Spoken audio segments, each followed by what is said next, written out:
and welcome to this informative video.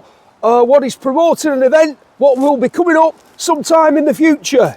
I am Councillor Derek Fox, and this is my colleague Councillor Colin Stent. Now, when one thinks of the greats in motor racing, the great names, if you will, Stenty. Yes, Foxy. Monte Carlo.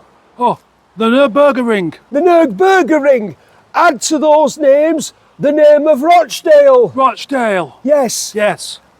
Because we are a great city, not a city yet, but it could happen. Oh, it could. It could. Yeah. In the history of motoring, there's the Mini on the roundabout, the little Mini on the roundabout. It's been there years, that. That's right. And also there's the Morris Traveller. There's a Morris Traveller on a... Yes, I nearly forgot that. Thank you, Stenty. Yep. And Rochdale, the only car what was made in the place were like the car and the name were the same thing, ever. What about the Austin Cambridge? The what? The Cambridge. Oh, and the Morris Oxford. You're always trying to mess things up, you aren't you? You're always trying to spoil things. That's you all over, that is. Just shut up. We are here today to announce the Rochdale Super Prix. What? Prix. Super Prix. P-R-I-X is Prix. Yeah. I hate you, you Sorry, Foxy. I'm sorry, Foxy. Put it on straight. I'm sorry.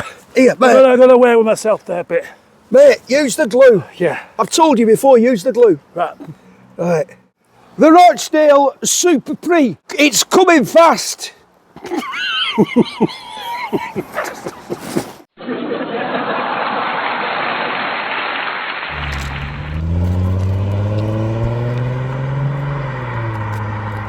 What car are we in today then?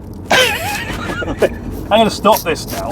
I'm going to just start again. A Mercedes SLK320 with the V6 engine, and this is a particularly good example that was bought by a good friend of mine because the person that wanted to sell it couldn't get a decent price for it, because most of these SLKs have had, at this age, 25 years old, have had 7 or 8 owners. They've done 140,000 miles, and they're just rough in every department. The interior, the exterior, the engine, everything about it is a bit shabby and a bit worn and a bit sad and neglected. Not this car. Because this is the era where they started to introduce a little bit of low rent build quality. How dare you, sir? There's absolutely nothing wrong with this Mercedes-Benz. No, well, this is the high mileage. That's why. This is the top of the range as well. Yeah. I mean, so there was a 200, 2-litre inline 4. There was a 2.3 mid-compressor. Willkommen in das Autotest, Miss Paul und Stefan. Willkommen. Yeah. Sprechen Sie Deutsch, Paul? Neither do I, mate. My dad, in the 80s, went and took German classes. I think he might have been having an affair, because we never went to Germany, and he'd previously expressed no desire to speak a foreign language. And he took German classes at night school. Do you remember when people used to go to night school? Yeah. To improve themselves. And they'd learn things like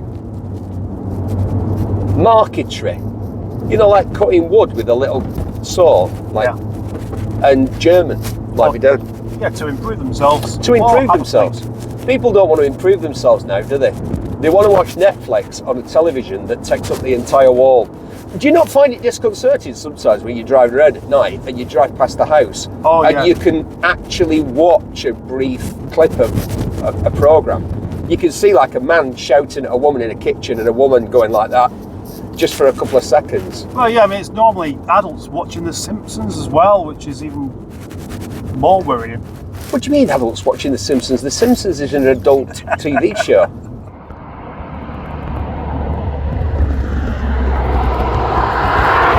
Rob, Vanilla Ice as he's known to you, or Rob as I call him, a strange individual. Right, believe it or not, Ice or Rob, as I think I've just said, he's known to me, made a show for Granada Men and Motors. Yes, Granada Men and Motors. Do you remember that? I remember Men and Motors. I thought it was Channel 4. It was Granada, mate. That's what it was called, Granada. When Richard Hammond was on there. Yeah, I know about it, but guess what? I didn't watch it. You didn't watch it? I didn't watch it. I didn't watch it, I was on it. Like when they put Mark and Lard on the breakfast show on Radio 1 in the 90s. Do you remember when they did that? I do, yeah. Where they got two sort of clever, sharp-elbowed grammar school boys from the northwest of England, like me, to do the breakfast show. And they just did loads of in-jokes, which made me think that they hated their audience, which of course they did. They didn't. They did! They didn't. You're joking. When you're an alternative trendy indie kid like me and them, the last thing you want is mainstream acceptance. I have never craved mainstream acceptance. Look at the number of views on our videos. Isn't it obvious that I've never claimed or wanted mainstream acceptance? Do you want mainstream acceptance? Yeah, well, I've got an idea on that, and now we can change it. Oh. Right, so this is a Mercedes SLK320. That got you to the point. Based on the C-Class, obviously, which was, wow, how unloved is the Mercedes C-Class? Quite. Just look on the internet. The one before, the 190, love for the 190. Why do you think that is, Paul? I have a theory. Well, you know, I don't want to say it, but I'm going to do. The 190 was like a proper Mercedes, proper built, etc. But the C-Class was as well. C-Class was a bag of shite. No, it wasn't. Compared to a 190, the C-Class is an uninspiring, badly put together bag of shite. I disagree. Right, well, if you've got a C-Class, not a coupe, just a regular one, like, especially if you've got a 1.8 C-Class. I had a C250 estate. Right, go on. It was great. I really liked it. Yeah. It was rusty though. Yeah, of course they were rusty. Right, do you know why? Yeah, but every Mercedes has been a rusty car. Yeah, but do you know why the C250 was rusty? I can give you some information here. Do you want it or not? Yes. Mercedes, because they wanted to be all clean and green, moved from oil-based auto paints to water-based auto paints. And guess what? The metal didn't like it. No. It was all right at first, but a few years in, it was like, uh-oh. I mean, if you look at these SLKs normally, they've all gone in the same places. Wheel arches, sills, doors, door bottoms and all that. Look at this guy. Whoa. Look at that. He's doing some Audi driving. Yeah, but... Yeah, well, I'm not there. Right, do you know what I'm going to do? No, don't do that. Why not? But you can drive, boy. I'll show you some driving. You think you can drive, Audi boy? I like it when you're calm and just shouting. Yeah, but I can drive car. Do it when I'm not with you. I'll tell you what else. The E-Class Mercedes was particularly bad. Oh. It's not like, it goes in certain places. It goes anywhere there were paint on it. So the dad of the guy who's got this car now, this is how old I am. I actually was friends with his father, who's passed now. He's a cracking bloke. And a true Mercedes enthusiast. We had our cars on the cover of Mercedes Enthusiast magazine. Yeah, my 350, my 116 350, and my pal Tony's 116 280 SE with the straight six. Mine of the V8 is the straight six. Mine was metallic blue. His was, get this, Paul, Havana brown. Ooh. True Mercedes enthusiast. He had all sorts of cars. He had a Ponton, he had a 280 CE with the tombstone headlights or lozenge headlights, whatever you want to call them, the upright ones. What a car! And he got, almost new, a Mercedes E-Class from this era. Oof, he was cutting. They should have got him in to talk to him. They should have said, Tony, what don't you like about this car? He would have given him chapter and verse. And he was so, it was like, he took it personally that Mercedes had come so far down in terms of the build quality and stuff like that. But this car, I think it's great.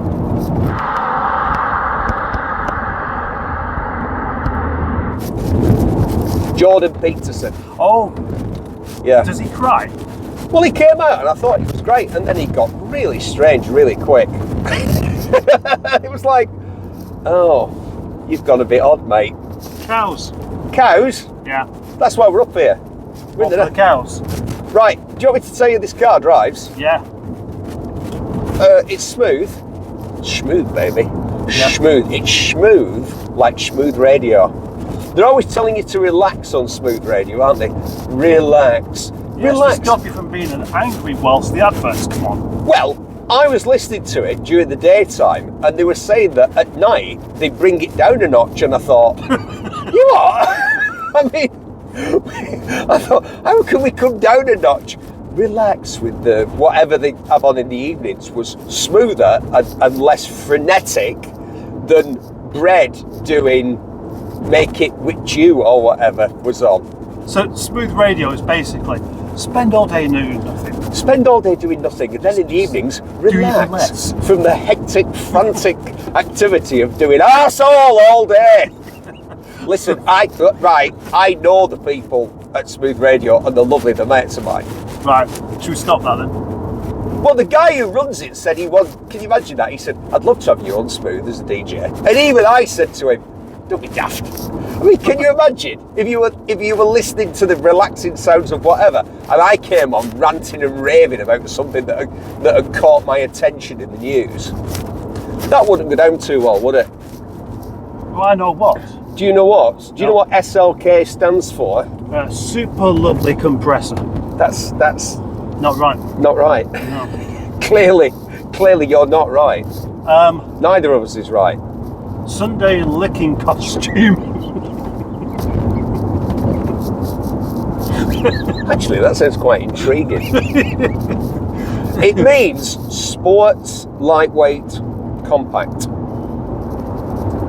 Yeah, that makes sense. And there's nothing, I don't think, about this car that feels lightweight or compact. It feels like a big, heavy, impressive car, doesn't it? Yeah. You know, the way that it moves down the road and the way that it manages its weight.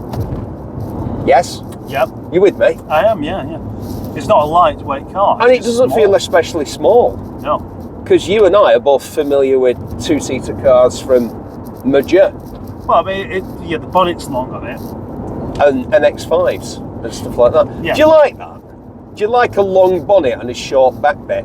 Because, of course, this is the era, late 90s, early 2000s. Let's just stick with late 90s because we are a 90s channel. Yep. Let's not get confused. Late 90s is an era of long bonnets and short back ends like BMW S3, Honda S2000, Yeah. Mazda MX-5, Unos. Miata. Miata. Yeah. So they were recalling an earlier period when the long bonnet, short back. Yeah? So, yeah, you're saying it. Is it like boob fashion? You know, like boobs going in and out of fashion? Well, having them or just the shape of them? The shape and size of them. You wouldn't think a lady's shape would be a fashionable thing, would you? Well, listen, I am doing. you know, I'm trying to. I am a feminist. Seriously. And I'm saying that there are times when big boobs are in and there are times when little boobs are in. Think about the mid-60s. Jean Shrimpton, Twiggy, Penelope Tree, Christy Thingamajob, all them lot back in the day. David Bailey. All right, darling, I'll make you a star. Can I take your picture? You know, all that sort of stuff. Yeah. Small boobs or non-existent boobs. Yeah. And then Sid James came along and insisted that ladies have big ones. Yeah, but they didn't. Barbara Windsor didn't have big boobs. She had. No, she didn't. They just said it, and we all went, oh yeah. Yeah, but they weren't fried eggs, were they? I was trying to deal with this conversation and this topic in a relatively delicate manner. Yeah, by talking about boobs. Yeah, because I'm saying, here's my point, and instead of going round the houses, I'm making it straight away. Boobs, like the width of men's trouser bottoms, go in and out of fashion in terms of the size. And so do the shape of cars. Hold on a second. Or do they? Now that computers design cars instead of people, are cars going to stay the shape they are now? But computers have been involved for a while, haven't they? But what happens? The computer says, right, this, that, and man says, no, I don't like that bit, and change it. No, you can't. It won't let you. You can't change the shape of the car just because you're French anymore. You used to be able to go, no, like, you know, and make it again. So we're back on this point when there was a time where you could do, and now you can't. You can't. And that's why we're not doing Steve Berry's Big in the 20s. Wow. I knew there was a reason for having you around, and it's only taken us about 3 months to work out what it was. So, this car with its folding roof, I think they announced it in 94 at Geneva, and people said, nah, they won't make that. What, with that complex Thunderbird-esque folding metal roof? They won't make that. Yeah, it's just a bit of a... They're just doing that to get publicity. Well, they made it, didn't they? And everybody says, oh, aren't they clever? Who copied them? There was a Peugeot, wasn't there? Yep. And do you know what there was? And I wasn't going to mention it because I want to buy one. And I was thinking that if I mention it now, people might notice how good it was, and then I won't be able to find a cheap one. Oh, right, yeah.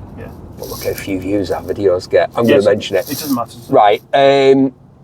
The Focus CC, the convertible Focus with the metal roof. Oh, right. They were brilliant. That's not a 90s car, though. No. You're not allowed to drive anything that's from the 90s. Do you know what? You're right. I now that we do this, I find that I look at cars and I go, when's that from? Oh, 2003. Too new. Should drive a 90s car, really. I do drive a 90s car. Yeah.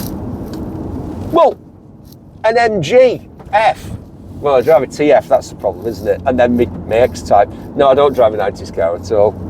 It's not sporty, this car. It's a cruiser, baby. It's a waftmobile. Do you get me? Yeah.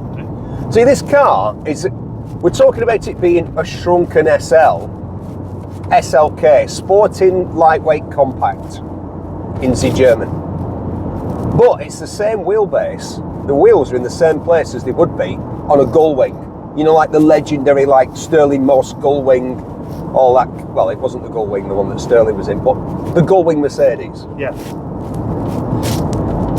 Well, the interior's actually quite good, isn't it? I mean, it's... What's good? What's good? What's it? Define good, Paul. All right, this. What's that for?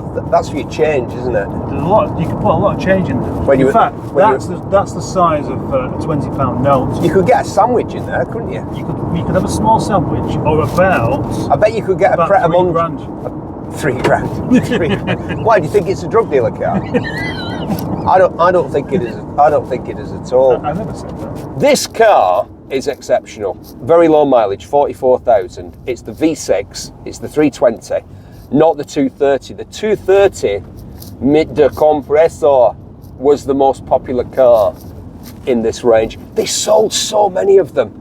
This car just, I mean, can you imagine, Paul, when they brought this out, what was it, 96, 97 this car came out, and they said, Yeah, it's a R-Edge, wasn't it, I think? they said, there's no way that you're ever going to be able to afford an SL. Do you have the SLs on Heart to Heart? Yeah. And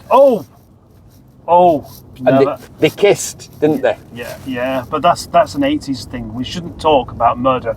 No, but anyway, I think you'll find it's pronounced Moida. Well, yeah. When they met Mrs. Hyde. Well, you won't be able to do that, would you, on a TV show now? This is Mrs. Hyde. She's a babe. Yeah. You won't be able to say that. You'd be cancelled straight away. Hey, Christmas is coming. But you might not get off on that whole heteronormative Christmas vibe, mum, dad, 2.4 kids. So the people at World of Biscuit have come up with something for everyone. Equality Street, a chocolatey treat for boys, girls, and everyone else as well. There are all kinds of shapes and sizes. There are round ones. There are square ones. There are wiggly ones. But there are no straight ones. You'll be DIing for a tin of these this Christmas. Equality Street, only for World of Biscuit. Now back to the car. I would have thought that people know that when I say these things, which are obviously wrong in all kinds of ways, that people think it's a joke, or know it's a joke, or appreciate it, that I'm saying it in an jocular manner. But I say that, then I think about this. People today on social media, when I say people, I mean men our age, like men who are watching this now, say things like, Enoch was right, and Alf Garnett, yeah, he spoke a lot of sense. Alf Garnett, Warren Mitchell was a Jewish man, and the bloke who wrote it, Johnny Spey, who wrote it, In Sickness and in Health it was called, wasn't it? And Till Death Us Do Part, was literally a card-carrying Marxist, literally a member of the British Communist Party, right? He wrote it. Do you think he meant all that stuff that Alf Garnett said? Do you think at the time that people realised it was a joke? Some, Yeah. but not a lot. And I think the natural heir of Alf Garnett is Al Murray, aka the pub landlord. And we know he's joking. No. The Alf Garnett thing. Yeah. I think at the time there were plenty of people around with that kind of attitude, and they made fun of it by having this character Alf Garnett. Then after a while it's like, no, we can't really have that kind of humour anymore, we better stop it. So they stopped it, and now people look back on it and say, oh, he was right, because Yeah, but unless there's an emoji with it, nobody knows whether it's a joke or not. Well, the pub landlord is essentially the same shtick, isn't it? Yeah. Which, using a Yiddish term, you see there? Yiddish. Yeah, shtick, it's a Yiddish term. I used to work for a Jewish man when I was a teenager, and I met a lot of Jewish people, and I went to school with a lot of Jewish people. So, inevitably, you pick up shtick, schmutter, stuff like that. I always thought shtick was a Scottish stick. A Scottish stick? well, one that Sean Connery might brandish. Yes. Hey, dog, chase the shtick. The boot's big until you put the roof away. Then Yeah. it's small. And then there's all sorts of things saying, Don't put stuff do in. not put stuff here. Yeah. Look, nothing. Don't Yeah. put it there. Under there, good. Yeah. On here, no. No, bad. Bad. Bad. Yeah, Good. yeah. Bad. And that. Bad. That. Das ist gut. Yeah. Das ist verboten. Yeah. See, I speak in German. Das ist verboten. I speak German, largely learned from reading Battle Picture Weekly and Commando magazine. So verboten and Hand the Hock Englander and all that sort of stuff, I'm great at. It's like a scissors lift. I think the looks of this are very honest. Honest? Unlike the replacement of the CLK, which they're trying to make it a bit butch. I mean, it's not a butch car, is it? Well, that depends. You and I are on a level of butchness that is different to a lot of other people who talk about cars. Look, another one. Wow. Is it? Oh, I thought it was a bigger one. That's an SL. Oh. No, it's an SLK. Yeah. Right. Yeah, so Interesting. that's what you do, isn't it? You build a big expensive car. Well, they did it. They even did it with the Facel Vega, which is probably the most glamorous and expensive car ever made. Apart from now, where we're in this world of hypercars, where every day I get some sort of news update that says Sprangthorpe, the new hypercar startup, have announced their 1800 brake horsepower 5-seater hybrid saloon with 26-inch wheels and a death ray instead of headlights. So that seems to be like every day now. Sorry. Yeah, no, I find that rather boring. I find it incredibly boring. It's like back in the day, this one, the best-selling SLK from this generation was the 230 compressor. It had 200 brake horsepower. And now that you think, well, that sounds a bit limp. Well, in 1997, 200 brake horsepower was a fairly big deal, wasn't it? Yeah, it's more than enough to. Well, what do you? Okay, you along try me. What was swiftly. the top speed of the one with the 230 compressor? What was the top speed? 141. It was 138 miles an hour. You're very close there, Paul. Yeah, it was a guess. Well done. What about this one? What about this one? A bit quicker. Well, it's got 25 brake horsepower more, but I think it was only, since you ask, it was only 0.3 of a second quicker from 0 to 60, and the top speed was more or less the same.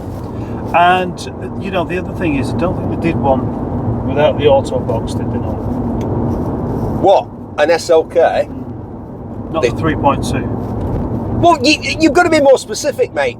Yes, they did an SLK without an auto box, but they didn't do the B6320, which is what this one is, without an auto. This is obviously a boulevardier. It is what the Americans would call a personal car. You know, like a Ford Thunderbird? Oh, right, yeah. So it's a powerful... Are we going back to the theme tune again? The theme tune? That's what we were doing before, wasn't it? Oh, can I put my new specs on? No. Oh, okay. Well, obviously you can't. What, because of continuity? No, because you can't find them.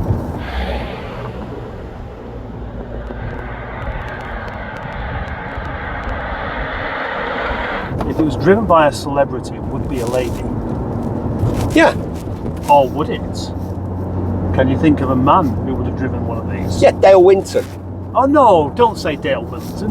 What? What you mean is, Steve, don't say an obviously homosexual man, because then you'll be saying that gay men drive women's cars. Well, they do, right? And that's absolutely nothing against women or gay men, but the sort of cars that would be aimed at them are the cars that would be aimed at them. And this is one of them. We've seen 3 people today in SLKs. What did none of them have? A penis, right?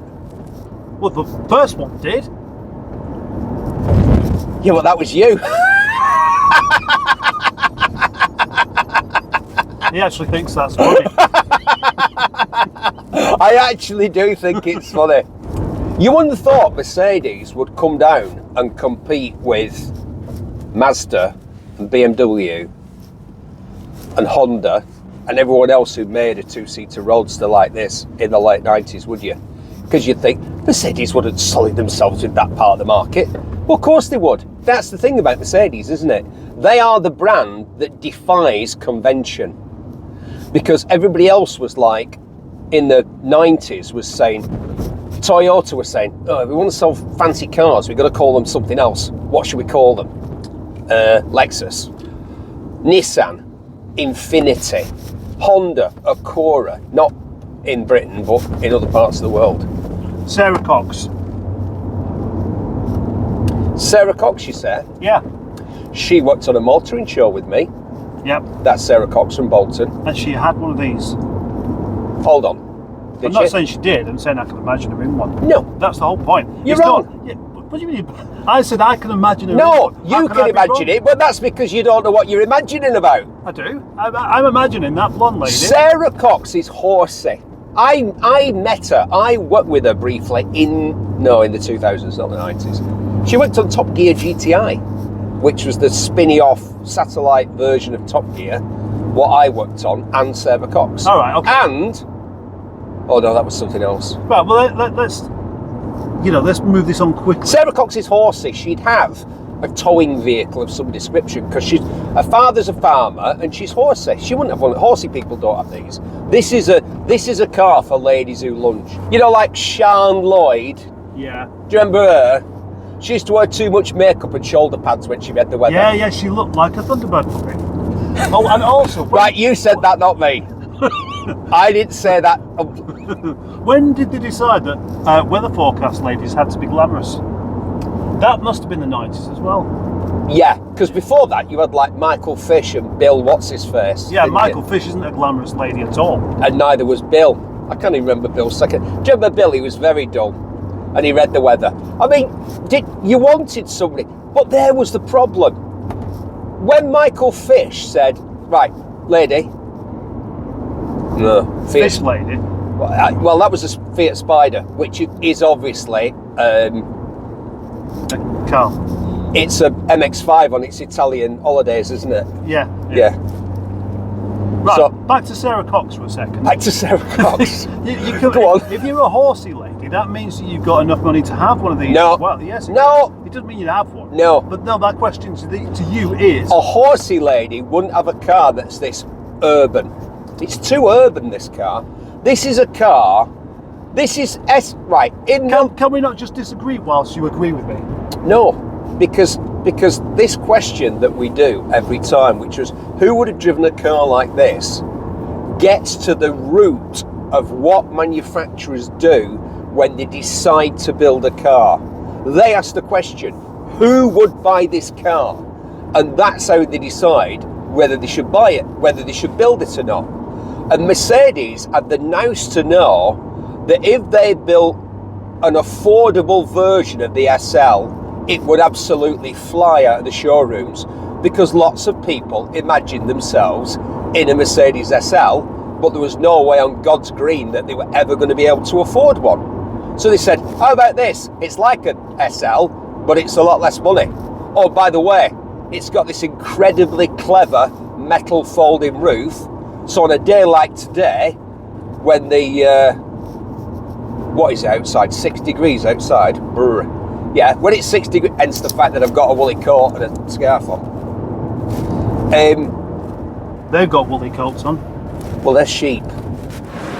1993, 94, Mercedes thought, why don't we go back to the 190 SL and make a 4-cylinder, 2-seater sports car that's more affordable than the SL. The SL had become bigger, heavier, more expensive, culminating in the rather awful heart-to-heart SL, as I call it. Do you remember at the beginning of Heart to Heart, that fella Max? Yes, Max. Do you remember Max? Yes. You look a bit like Max. No, I don't. This is Mrs. Hart. She's a babe, and when they got together, it was murder. And the two SLs, the worst SLs, I think, would do that kiss. They got heavy, they got less sporty. I drove recently a Powell's 1960 Mercedes SL, and I was astonished at how sporty it was, how revvy the engine was, how quick the thing was, and just how taut it felt and everything. And it just got heavier and more horrible, like an E-Type, like the old do. Like the last E-Types weren't nearly as good as the early ones. Because, and Corvettes, the same thing happened to the Corvette. People get old, people get fat, not me obviously, check it out. But, you know, it generally happens to most people. And so they want comfort, they want it easier to get in and out of. They want a nice comfy ride, a nice wafty ride. This has got a wafty ride, by the way. That's what they want. What they did with this as well was they had a 2-litre inline 4, a 2.3 mid compressor. And there's something, do you not think, Paul, there's something romantic about a supercharger? You know, compared to a turbo, they're essentially the same thing, aren't they? One is a mechanical way of forcing induction, and one is a exhaust-driven way of forcing induction. So you're either using the engine's own crankshaft power to encourage force induction, or you're using the power of exhaust gases to spin a turbine. Which do you prefer, Paul? Turbo. That's the best interior for one of these. They do it with like wood. That looks silly. This one, with the turned aluminum, is, I think, the fisheye, as we call it. I think it's pretty classic. It's classic. Do you not think it's classic? It's all right. Because if you watch like German-made porn in the 90s, you'd notice that the fashions were horrific. I mean, I was going to say German cinema, right? And I do watch German cinema. I watch me Herzog, I watch me Fassbender, but most people have probably just seen it in porn. You'll notice that they had their own, the Germans had completely their own fashion, like stuff that just they wore, like those weird rectangular glasses that women wore. And the other thing German women did in the 90s, they dyed the hair, and then they dyed the tips of their hair a different colour. Just the tips. I said tips. So, some of these cars of this era have got really dodgy interiors, like sort of Doberman brown and black leather. You know, like sort of, you just think, who thought that was a good idea? A German. But The person who thought that the car should look like this was the late, in fact, he's just passed on, R.I.P. Bruno Sacco, the brilliant Italian designer who was head of design at Mercedes-Benz for so long and gave us some real classics, including this one. It's a great shape, short tail, cabin and a long bonnet with some lovely bonnet bulges, I think you'll find. Now, we've actually got 2 banks of cylinders under there, but even if we didn't, we'd still have the bonnet bulges.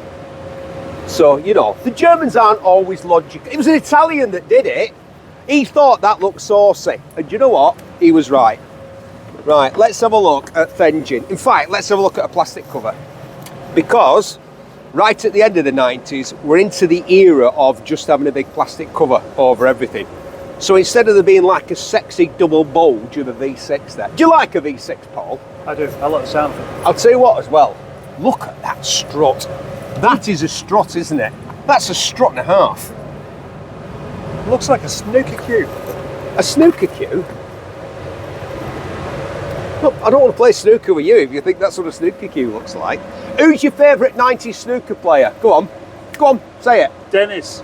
Dennis Taylor? Yeah. It's in the 80s, Dennis, with his glasses. He was still alive in the 90s. In the 90s, the problem for snooker was that they let the characters go and they let the boring brigade take over. And that often happens, doesn't it? You know, characters lead the way and they grab the imagination. But the problem is, they grab the imagination of dullards and then they come through and ruin it for everybody. Come round here. Facelifted model, so we've got the indicators in the lamp. What I'm going to do is demonstrate what was the USP of this vehicle and why a ton of people bought it. And make no mistake, this car sold like crazy. And here's one of the reasons. So, if we do that, and I close the door, I think I have to close the door. Here we go. Dum da da dum dum dum dum da da da da da da da da da da da da da da.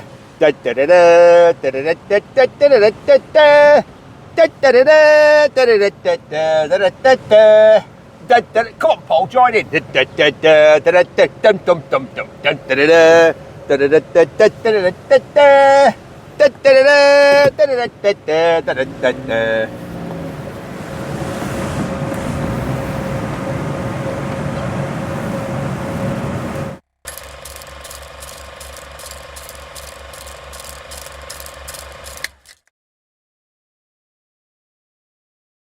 See it?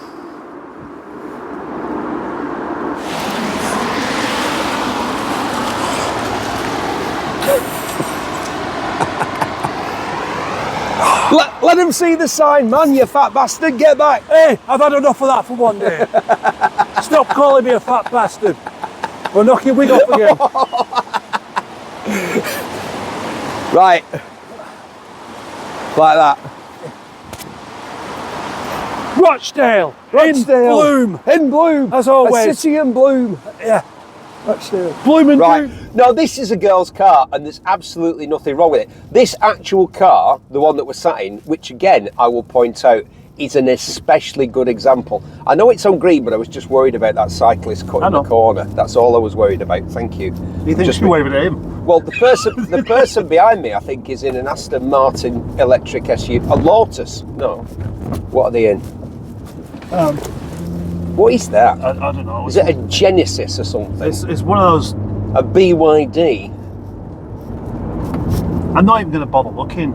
I know. I'm like, yeah, whatever. What is it? It's an electric hybrid, 8,000 horsepower, grey car. Wonderful.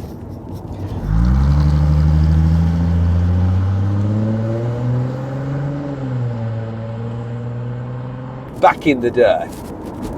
And that's why they needed road testing, because lots of them were badly made and unreliable.